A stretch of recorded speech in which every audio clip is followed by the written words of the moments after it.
Very good morning to all of you. स्वागत है आप सभी का आपके प्यारे यूट्यूब चैनल हरीश अकानी 541 में। और हम आपके लिए लाए हैं राजीव गांधी नवोदय विद्यालय की सीरीज। और इस सीरीज में आज हम देखेंगे मैथ्स के इंपॉर्टेंट क्वेश्चन जो प्रीवियस ईयर में जो है पूछे गए हैं और जो आगामी परीक्षा में भी पूछे जाएंगे। तो इंपॉर्टेंट क्वेश्चन की ये सीरीज रहने वाली है, तो वीडियो को लास्ट तक जो है देखें। तो स्टार्ट करते हैं पहले क्वेश्चन से। निम्नलिखित में अधिक वर्ष या लीप वर्ष है। तो अधिवर्ष यानी अधिवर्ष को कहते हैं लीप ईयर। हिंदी में लीप ईयर वे साल होते हैं जिसमें 4 या 400 का भाग पूरी बार जाता है। तो वे साल जिसमें 4 या 400 का भाग पूरी बार जाता है वे लीप ईयर्स कहलाते हैं। और लीप ईयर्स में जो फरवरी होती है वो 29 दिन की जाती है और साल में जो दिनों की संख्या होती है एक बढ़ जाती है, तो 365 से 366 हो जाती है। तो आपको समझ में आया होगा। तो यहां पर कुछ साल दिए होते हैं और आपको चेक करना होता है कि लीप वर्ष है या नहीं है। और लीप वर्ष को हिंदी में कहते हैं अधिवर्ष। तो जब भी ऐसे साल दिए हों 2021, 22, 23 या कोई भी साल दिया होगा, आप उसको 4 से भागा देंगे। तो आप 4 से भागा देंगे, जिस साल में पूरी बार जाएगा रिमाइंडर 0 बचेगा उसको कहेंगे लीप वर्ष। तो आपको पता चल गया। जैसे मैं एक एग्जांपल उठा के ले रहा हूं, जैसे ऑप्शन ए, अगर आप इसको 4 से भागा देंगे 2021 को, तो देखेंगे 4 5 जा 20, बिल्कुल गया। ऊपर से क्या उतरेगा 2 और 4 0 0 2 में क्योंकि 4 का भागा नहीं जाता है तो 0 बार जाएगा 4 0 0 2 में से 0 घटाया 2, ऊपर से उतरेगा 1, तो 4 5 जा 20। तो कितना रिमाइंडर बचा? एक रिमाइंडर बचा है, यानी पूरी बार नहीं गया है, तो इसलिए लीप वर्ष नहीं है। तो ये लीप वर्ष नहीं है ये वाला। अब हम ट्राई करेंगे 2022 में। इसमें को भी जो है 4 से भागा देंगे 2022 में और चेक करेंगे। अगर रिमाइंडर बचेगा तो सिंपल ईयर होगा और रिमाइंडर नहीं बचेगा तो लीप वर्ष होगा। तो आप देखेंगे 4 5 जा 20, ये पूरा कट हो गया। ऊपर से क्या उतरेगा 2, 4 का भागा 2 में नहीं जाता है तो 0 बार जाएगा 4 0 0, तो 2 उतर जाएगा। ऊपर से उतरेगा 22 और 4 5 जा 20। और यहां पर भी आप देखेंगे कि 2 रिमाइंडर बच रहा है, पूरी बार भागा नहीं जा रहा है, तो ये भी लीप वर्ष नहीं है, सिंपल ईयर है, साधारण वर्ष है। अब अगला ट्राई करेंगे 2020 यानी 2020 को ट्राई करेंगे। तो दोबारा आप जो है 4 से भागा देंगे 2020 को यानी 2020 को, तो आप देखेंगे 4 5 जा 20 और ये पूरी बार गया। ऊपर से क्या उतरा 2, तो 2 में नहीं जाता है तो 0 बार जाएगा 4 0 0, 2 आया। ऊपर से उतरेगा 0 तो 20 बन गया और 4 5 जा 20। तो आपने देखा ये पूरी बार गया। 2020 में 4 का भाग पूरी बार गया और रिमाइंडर कुछ नहीं बचा, पूरी बार भागा गया। तो जिसमें पूरी बार भागा जाता है वही लीप वर्ष होता है। तो ऑप्शन सी इसका क्या हो जाएगा? राइट हो जाएगा। तो 2020 क्या है? लीप वर्ष है। तो 2020 में फरवरी 29 दिनों की गई होगी और दिनों की संख्या साल में 366 दिन होंगे, 366। क्वेश्चन नंबर 2, 144 का 3/4 भाग 96 के 2/3 भाग से कितना अधिक है? तो यहां पर कॉमा लगाया है। आप क्वेश्चन को अच्छे से पढ़ेंगे कि 144 का 3/4 भाग निकालना है आपने, कि 144 का 3/4 निकालेंगे। फिर वो कह रहा है, रुक जाना है हल्का सा, 96 के 2/3 भाग उसको निकालेंगे और फिर देखेंगे वो उससे कितना अधिक है, कितना ज्यादा है।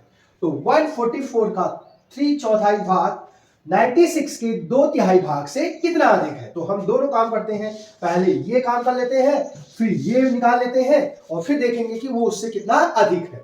तो 144 का 3/4 भाग, तो 144 का हमें कितना हिस्सा निकालना है? 3/4। तो 144 लिख देंगे।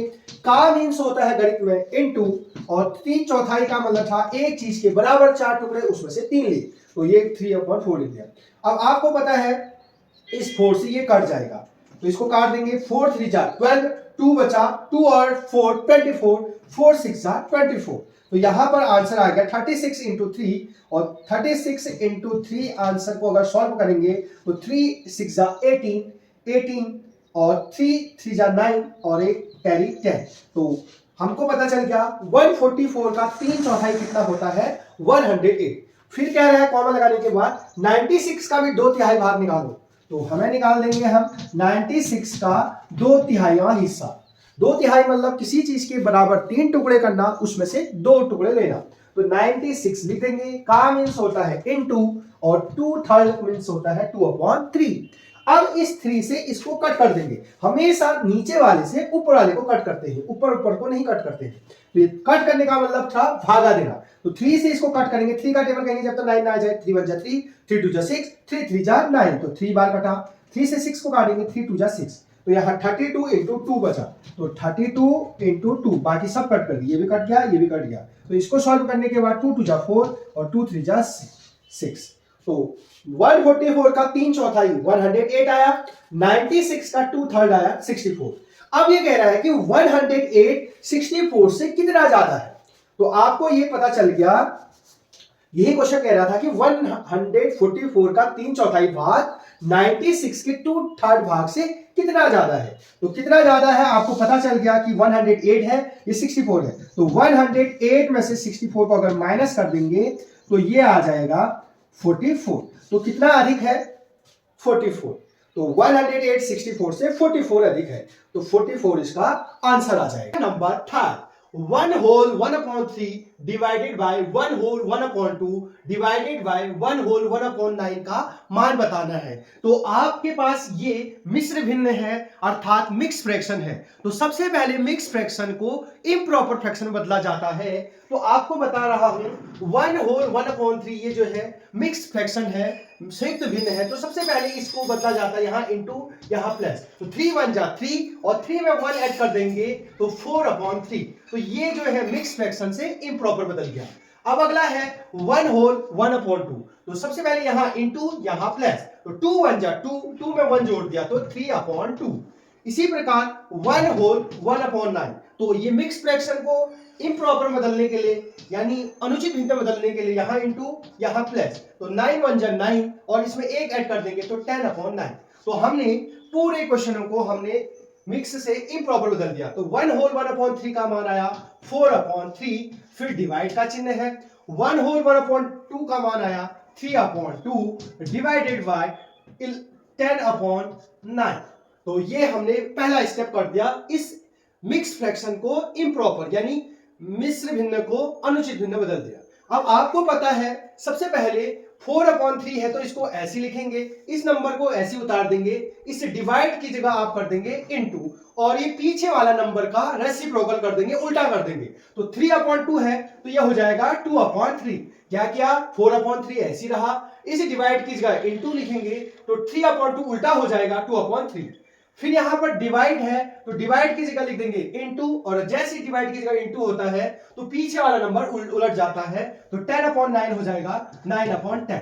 तो इस प्रकार सेकेंड स्टेप में डिवाइड को इनटू में बदल देते हैं। अब इसको काटेंगे तो आपको पता है 3 से कटेगा 3 1 जा 3 और 3 2 जा 6, 3 3 जा 9। तो ये 3 का पहाड़ा कहेंगे तो 3 1 जा, एक बार गया, और 3 का टेबल कहेंगे जब तक 9 आए, 3 1 जा 3, 3 2 जा 6, 3 3 जा 9, तो 3 उंगली आए तो यहां हो गया। अब यहां है 3, 3 1 जा 3 और 3 1 जा 3, तो ये ऊपर से नीचे कट करते हैं। इसी प्रकार आप देखेंगे तो 2 से जो है 10 काट देंगे, 2 1 जा 2, 2 2 जा 4, 2 3 जा 6, 2 4 जा 8, 2 5 जा 10, तो 5 बार कटा। तो आप देखेंगे यहां पर जो बिना कटेगा निशान है जिसमें, तो ऊपर बचा 4 और नीचे बचा 5। तो 4/5 आप देखेंगे कौन से ऑप्शन में है, तो 4/5 ऑप्शन ए में है। तो इस प्रकार इसका आंसर कितना हो गया? Option A. अब है 45,678 में 6 का स्थानीय मान और अंकित मान का अंतर बताना है। किसी भी संख्या का स्थानीय मान और अंकित मान का हमें जो अंतर निकालना है, तो आपको पता होना चाहिए कि अंकित मान किसी भी संख्या का वही होता है। 6 का अंकित मान, इसको फेस वैल्यू भी कहते हैं, जाति मान भी कहते हैं। तो इसको हम अलग अलग नाम से भी जानते हैं, फेस वैल्यू या जाति मान से। तो 5 का 5, 6 का 6, 3 का 3, 2 का 2 और 8 का 8, किसी भी नंबर का जो फेस वैल्यू होता है वही होता है, जबकि स्थानीय मान आपको निकालना आता है। तो हमें निकालना है 45678, यानी 45,678 में 6 का निकालना, तो ये रहा 6। तो हम 6 का प्लेस वैल्यू निकालते हैं, स्थानीय मान निकालते हैं। तो 6 का स्थानीय मान निकालने के लिए जो प्लेस वैल्यू होगा वो 6 लिख देंगे, और 6 के पीछे 2 लोग हैं, यानी तो 600 इसका आंसर आ जाएगा।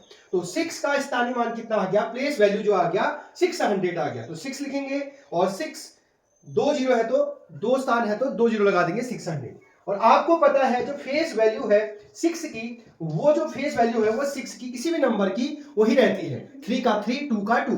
तो अब हमें इसका कहना है अंतर। अंतर मीन्स होता है बड़े में से छोटा घटाना। तो बड़ा नंबर है हमारे पास 600, इसमें से आप 6 माइनस कर देंगे तो ये आ जाएगा 594। तो 594 जो है ऑप्शन बी जो है इसका राइट हो जाएगा। क्वेश्चन नंबर 5, एक वर्गाकार खेत का परिमाप 64 सेंटीमीटर मीटर है, तो उस खेत का क्षेत्रफल बताना है। तो आपको एक वर्गाकार खेत दिया है, तो एक वर्गाकार खेत है ये वर्ग के आकार का, तो उसका परिमाप दिया है। पेरीमीटर मीन्स होता है किनारे किनारे की दूरी। तो ये जो पेरीमीटर है वो पेरीमीटर आपको दिया है 64 मीटर। तो यानी 64 मीटर जो है पेरीमीटर दिया है, यहां से यहां यहां यहां यहां की लंबाई दी है। तो उस खेत का क्षेत्रफल बताना है।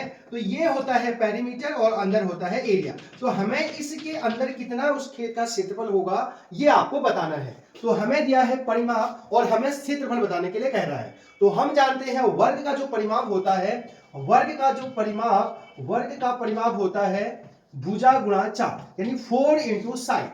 4 इंटू साइड, भुजा गुणा 4 या 4 गुणा भुजा भी कह सकते हैं।